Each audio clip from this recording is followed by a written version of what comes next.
Welcome dear students. Standard 12 Physics Chapter number 1 Lecture number 9. यहां से पहले हमने क्या कर दिया, तो यहां से पहले हमने कूलम्ब्स लॉ जो है उसका vector form and scalar form दोनों पढ़ लिया. ओके, अब हम पढ़ेंगे सुपरपोजिशन ऑफ फोर्स. तो सबसे पहले मैं आपको सिखाऊंगा what is the meaning of superposition.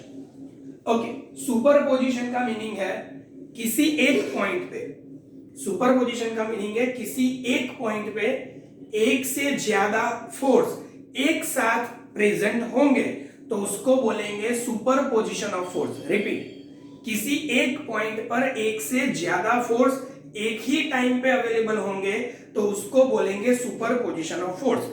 Suppose मेरे पास एक पेन है, इस पेन को मैं दोनों साइड से खींच रहा हूं तो पेन का जो सेंटर है उस सेंटर पे टू फोर्सेस लग रहा है, तो एक साथ सेंटर पे टू फोर्सेस है तो उसको बोलेंगे सुपरपोजिशन ऑफ फोर्स. वो फोर्सेस टू भी हो सकते हैं, थ्री भी हो सकते हैं, मोर देन थ्री भी हो सकता है. तो when there are more than one forces applied on a single point at the same time, that is known as the superposition of force.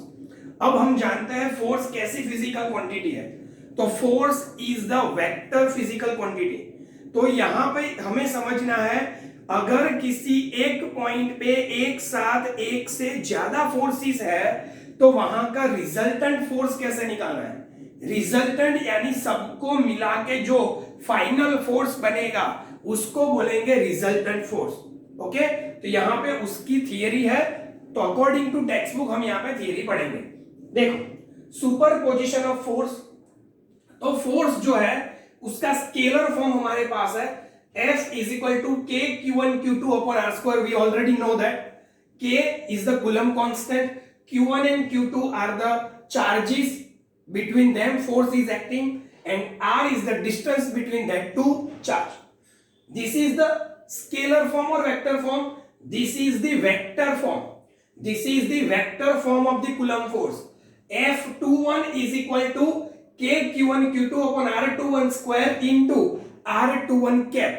Cap का मीनिंग है unit vector. The direction of this unit vector is in the direction of force F21. इसको बोलेंगे F21.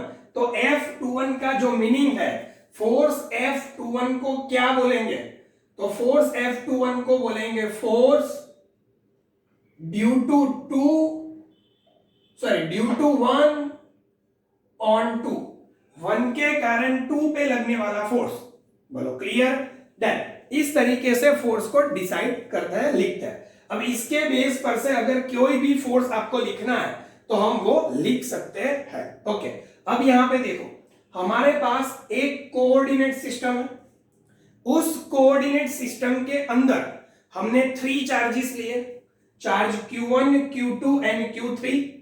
Charge Q1 हमारी coordinate system में जिस point पे है उस पॉइंट का पोजीशन वेक्टर है R1, Q2 का position vector R2 and Q3 का पोजीशन वेक्टर जो है वो R3 है. अब हमें जो निकालना है वो हम क्या चाहते हैं, Q1 चार्ज पर Q2 भी फोर्स अप्लाई करेगा, Q3 भी फोर्स अप्लाई करेगा. यस, Q1 चार्ज Q3 पर फोर्स अप्लाई करेगा, Q2 चार्ज भी Q3 पर फोर्स अप्लाई करेगा. Q1 also apply the force on Q2, Q3 also apply the force on Q2. Okay, तो एक चार्ज पर बाकी के दोनों चार्ज क्या अप्लाई करेंगे, फोर्स अप्लाई करेंगे. यानी हमारे पास जो सिस्टम अवेलेबल है उस सिस्टम के अंदर थ्री चार्जेस है. थ्री चार्जेस पर सभी चार्जेस पर अनदर टू चार्ज जो है वो फोर्स अप्लाई करेंगे. तो अब हम यहां पे फोर्स कहां फाइंड करते हैं, तो चार्ज Q1 पर हम फोर्स निकालना चाहते हैं. तो देखो मैं क्या चाहता हूं, चार्ज Q1 पे कितने फोर्स लगते हैं वो निकालो, उसके बाद दोनों का रिजल्टेंट फोर्स का इक्वेशन बनाओ. Resultant is the addition of the total forces. जितने भी फोर्सेस लग रहे हैं सबका एडिशन करना है, उसको बोलेंगे रिजल्टेंट फोर्स. ओके, अब यहां ध्यान से देखो, Q1 चार्ज पे कौन फोर्स अप्लाई करेगा, Q2. तो 2 हमने यहाँ पे जितने भी चार्जेस लिए हैं वो सारे चार्जेस हमारे पॉजिटिव है। Every charges are known as a positive charges. Okay, हमने यहाँ पे सभी को एज अ पॉजिटिव लिया है। पॉजिटिव है तो सभी के बीच में रिपल्शन लगेगा, रिपल्शन के कारण चार्ज दूर जाएगा। तो when charge Q2 apply the Coulomb force on charge Q1 due to force of the charge 2 on charge 1, the force between them is the repulsion। Repulsion है इसीलिए चार्ज Q1 पे लगने वाला फोर्स 2 से दूर जाएगा। और दूसरी बात, चार्ज जो लगेगा दोनों को ज्वाइन करने वाली लाइन पे, सॉरी फोर्स जो लगेगा वो दोनों चार्ज को ज्वाइन करने वाली लाइन पे लगेगा। तो ये जो फोर्स है ये कौन सा फोर्स है? चार्ज 2 ने अप्लाई किया कहां पर? 1 पर। तो this force is known as charge due to 2 on 1। Same way Q3 के कारण भी फोर्स लगेगा, Q3 चार्ज अप्लाई करेगा दोनों को ज्वाइन करने वाली लाइन पर। तो ये एक फोर्स हो गया, वो 3 के कारण कहां पे लगेगा? 1 पे लगेगा। तो this is known as the force on charge Q1 due to Q3। Okay, clear. अब यहां पे देखो 1 और 3 को ज्वाइन करने वाली लाइन, तो ये जो लाइन है जो 1 और 3 को ज्वाइन करती है, तो इस लाइन पे हम एरो कहां पे बनाएंगे? तो अगर आपको याद है तो मैंने जब आपको vector form of Coulomb's law पढ़ाया था तब 2 चार्जेस के बीच में जो वेक्टर बनाया था वो वेक्टर 2 चार्जेस के बीच का डिस्टेंस रिप्रेजेंट करता है। तो वहां पे एरो कहां बनाएंगे और यानी कि उसका हेड कहां बनाएंगे और टेल कहां बनाएंगे? तो वो देखो, इसको पढ़ो। चार्ज ऑन 1 ड्यू टू 3, यानी charge due to Q3। Force कौन अप्लाई कर रहा है? फोर्स कौन अप्लाई कर रहा है? ड्यू टू Q3, यानी 3 नंबर का चार्ज 1 नंबर के चार्ज पर फोर्स अप्लाई कर रहा है। यानी फोर्स कौन अप्लाई कर रहा है? 3। कहां पर? 1 पर। यानी फोर्स किसके कारण लगता है? 3 के कारण। तो 3 में से वेक्टर निकलेगा 1 तक, वो वेक्टर जाएगा। तो ये जो वेक्टर हो गया, इस वेक्टर का नाम क्या देंगे? तो ये जो वेक्टर है उसका हेड कहां पर है? 1 पर, और टेल कहां पर है? 3 पर। तो हेड पहले लिखेंगे, टेल बाद में लिखेंगे। तो ये हो गया R13 वेक्टर, जो Q3 एंड Q1 दोनों के बीच का डिस्टेंस रिप्रेजेंट करता है।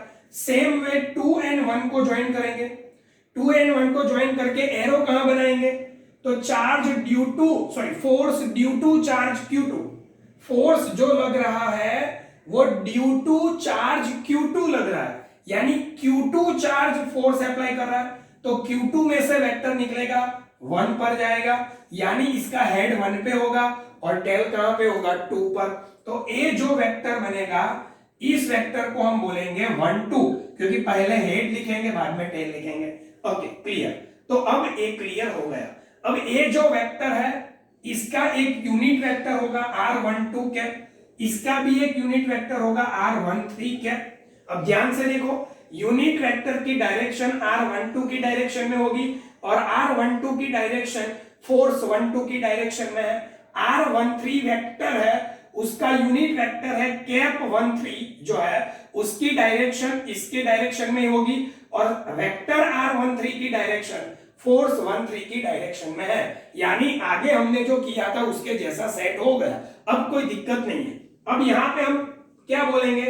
F1। हम क्या फाइंड करना चाहते हैं? F1। What is the F1? F1 is the total force acting on charge Q1 due to another charges of system. System के अंदर जितने भी चार्जेस है, सभी चार्ज के कारण Q1 चार्ज पे लगने वाला टोटल फोर्स। अब हमारे पास सिस्टम में 3 चार्जेस है, तो 1 पे कौन फोर्स अप्लाई करेगा? 3 and 2। तो यहां पे कितने फोर्स लगे? 2 फोर्सेस। तो यहां पे हमें F1 कैसे मिलेगा? तो इन दोनों फोर्सेस का एडिशन करने से। Now getting? इन दोनों फोर्सेस का एडिशन करने से हमें रिजल्टेंट फोर्स मिल जाएगा। बात क्लियर? इजी है। अब देखो, यहां Q1 पे सिर्फ 2 फोर्स लग रहा है, दोनों फोर्स का एडिशन किया। एडिशन कैसा करना है? Vector addition. कंपलसरी, क्यों? क्योंकि force is the vector quantity. Okay, तो अब मैं यहां पे डायरेक्ट वैल्यू लिख देता हूं, क्योंकि ये बहुत ही इजी है। डायरेक्ट वैल्यू लिख सकते हैं। कैसे डायरेक्ट वैल्यू लिख सकते हैं? देखो, आपके पास एक सैंपल मैंने यहां पे लिखा रखा है, 2 1 है तो 2 1 2 1 लिखेंगे, सिंपल। तो अब यहां पर क्या है? 1 2 है, तो K Q1 Q2, यहां पर R12 स्क्वायर कैप R12। तो ए जैसे F21 का वेक्टर फॉर्म है वैसे F12 का वेक्टर फॉर्म बना दिया। उसके बाद प्लस 1 3 है, K Q1 Q3 R13 square and यहां R13 का कैप। तो यहां फोर्स F13 की वैल्यू हमने पुट कर ली, इन दोनों का एडिशन किया, हमें टोटल फोर्स मिल गया। तो यहां से आपको सीखना है, अगर किसी एक चार्ज पर एक साथ 2 फोर्सेस है तो उन दोनों को मिला के जो एडिशन करने से जो मिलेगा उनको हम रिजल्टेंट फोर्स बोलेंगे। क्लियर? तो रिजल्टेंट फोर्स यानी कि दोनों फोर्सेस का वेक्टर एडिशन करना है। ओके, अब देखो यहां पर, यहां हमारा F1 है, तो अब यहां ध्यान से देखो, मैं यहां से K N Q1 को कॉमन निकाल लेता हूं, तो K N Q1 को कॉमन निकाल देता हूं। उसके बाद यहां पे जो बचेगा वो Q2 होगा, R12 स्क्वायर एंड R12 का कैप। उसके बाद यहां पे Q3 R13 का स्क्वायर एंड R13 का कैप होगा, सिंपल। अब इसको हमें मैथ्स का ऐसे लंबे लंबे स्टेप में नहीं लिखना है, शॉर्ट फॉर्म में लिखना है। तो हम शॉर्ट फॉर्म में कुछ इस तरीके से लिखेंगे, K Q1, मैं यहां पे सिग्मा ले रहा हूं, मैथ्स में आपको पता है एडिशन के लिए सिग्मा यूज होता है। I इज इक्वल टू, यहां पे कैसे कहां से स्टार्ट करेंगे? तो देखो, यहां Q2 है Q3 है, तो 2 and 3 है, तो यहां पे मैंने Q लिखा, I लिख देता हूं। यहां 1 2 है 1 3 है, तो दोनों में 1 कॉमन है, तो R, दोनों में 1 तो कॉमन ही है। यहां पर 2 है, यहां पर 3 है। अब देखो, यहां 2 था तो I लिखा, तो 2 है तो उसकी जगह I लिखूंगा, 3 है तो I लिखा, 3 की जगह I लिखूंगा। ओके, यहां 1 दोनों में कॉमन है, 2 3, अगर आगे जाएंगे तो 4 5, तो जो वैल्यू चेंज हो रही है उसको I लिखेंगे। यहां 2 है 2 है 2 है, तो 2 की जगह I लिखा, 3 3 3 की जगह I। अगर 4 चार्जेस होते तो आगे Q4 R14 R14, तो उनकी जगह हमने I लिखा। ओके, तो ये हमारा खत्म। तो I की वैल्यू कितनी होगी? तो इस गिवन सिस्टम के लिए I की वैल्यू 2 से लेके 3 तक होगी। ओके, तो ये थियरी यहां खत्म हुई। इसको हमने क्या किया? मैथ्स के शॉर्ट फॉर्म में लिख दिया। हमारे पास तो सिर्फ 3 चार्जेस थे, अगर हमारे पास n चार्जेस होते तो क्या होगा? तो अगर n चार्जेस होते तो if there are n charges in given system, अगर गिवन सिस्टम में हमारे पास n चार्जेस होते तो ये सिस्टम कब तक चलती? Q2 Q3 plus Q4 plus Q5 वाला टर्म्स कहां तक आता? अप टू n तक आता। तो इसको हम कैसे लिखते हैं? F1 is equal to K Q1 sigma I is equal to 2 से लेके n तक, QI R यहां पे स्क्वायर है, R1I उसका स्क्वायर और R कैप 1I। ओके, तो आपको समझना है जितने भी चार्जेस है उतने टाइम हमें एडिशन करना है। बोलो क्लियर? तो ये हो गया सुपरपोजिशन ऑफ फोर्स, यानी एक पॉइंट पे बाकी के 2 फोर्स का एडिशन करने से जो रिजल्टेंट निकलेगा उसको निकालने का इक्वेशन। ये थियरी थी, ये थियरी यहां पे खत्म हुई। ओके, यहां पे कूलम्स लॉ कंप्लीट होता है। अगर यहां पे कूलम्स लॉ कंप्लीट होता है तो उसकी 2 थियरी बाकी है, छोटी सी देख लेते हैं। पहला है limitations of the Coulomb's law. Limitations of the Coulomb's law क्या है? तो सबसे पहले charges should be point charge.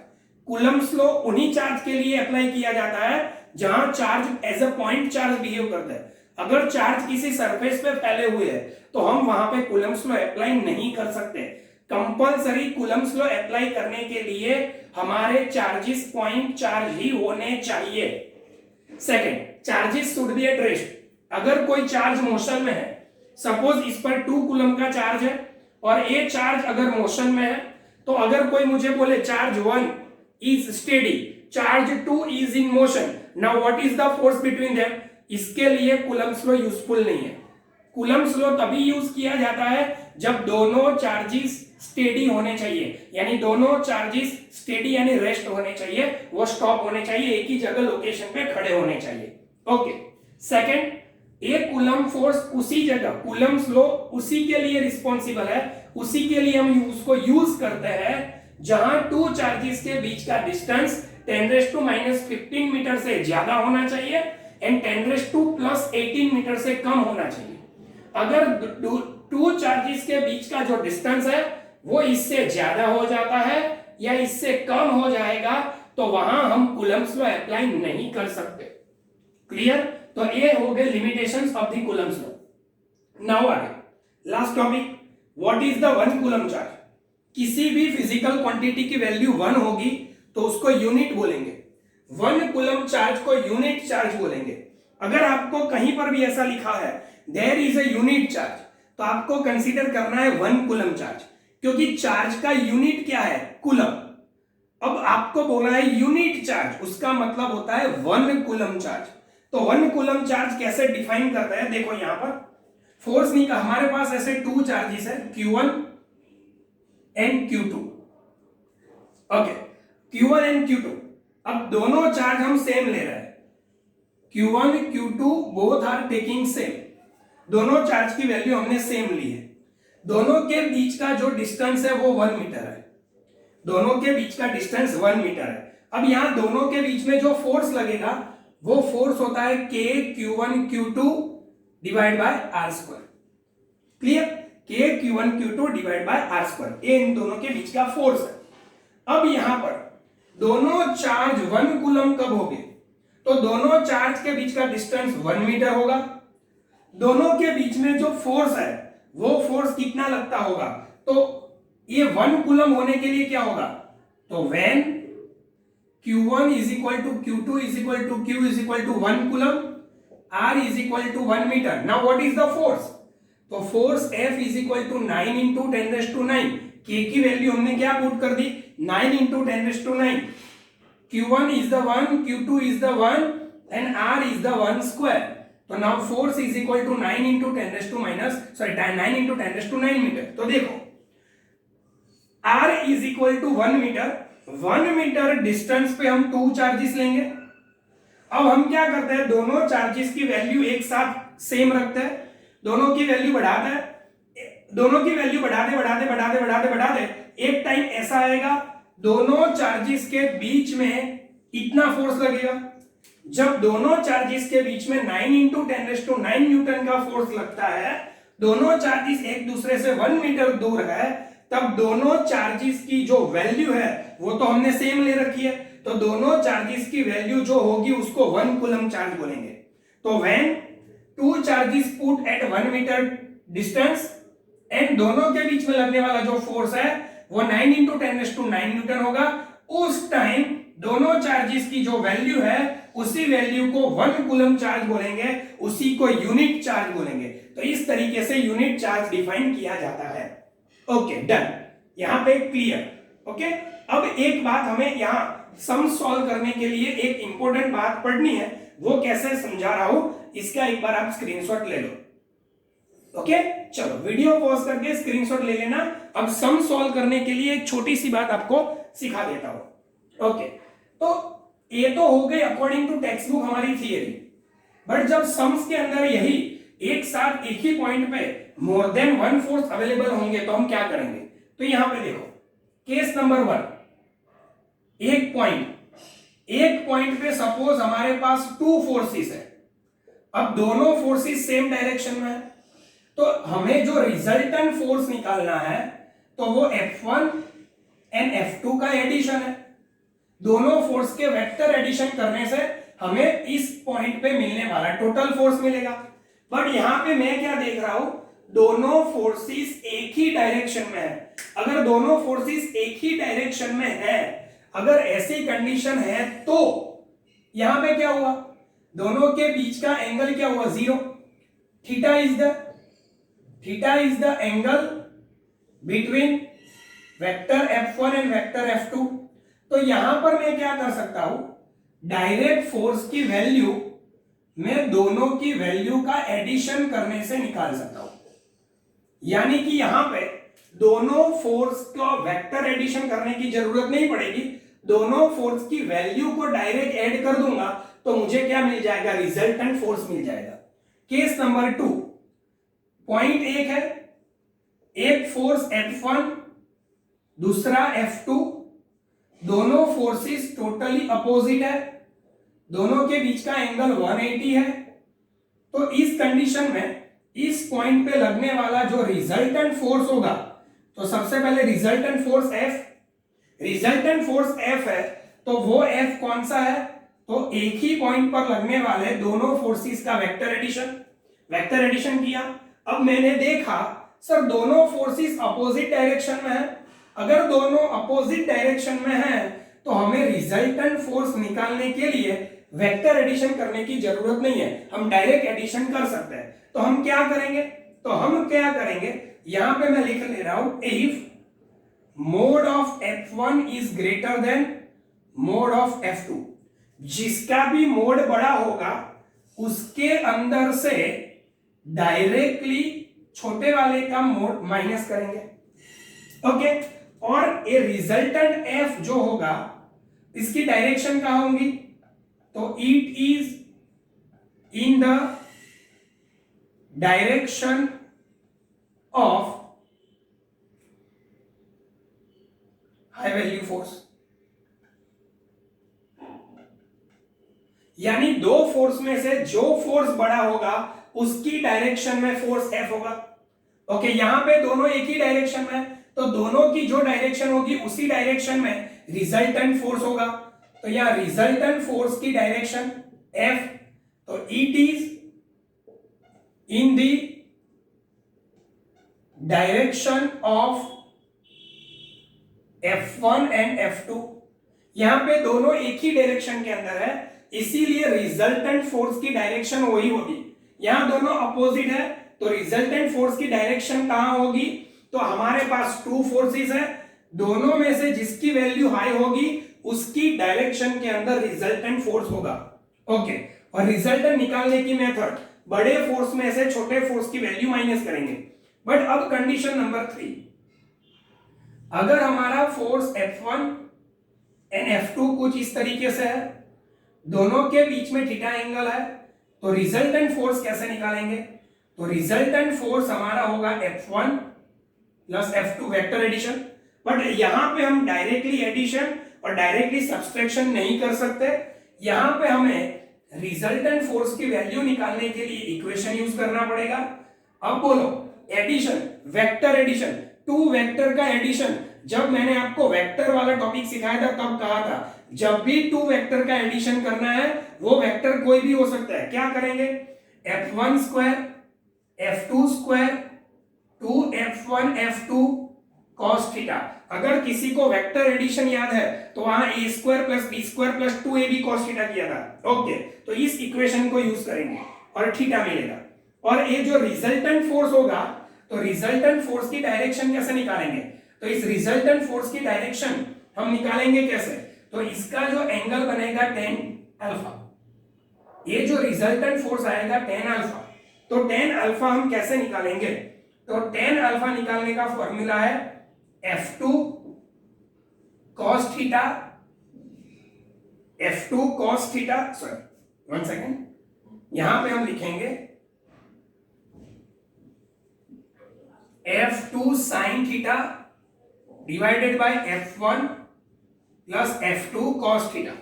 और ए एंगल अल्फा जो आएगा ये हमारा रिजल्टेंट फोर्स होगा, एंड रिजल्टेंट फोर्स ने अल्फा एंगल जो बनाया है वो F1 के साथ है, तो अल्फा जो है एंगल विथ F1 वेक्टर।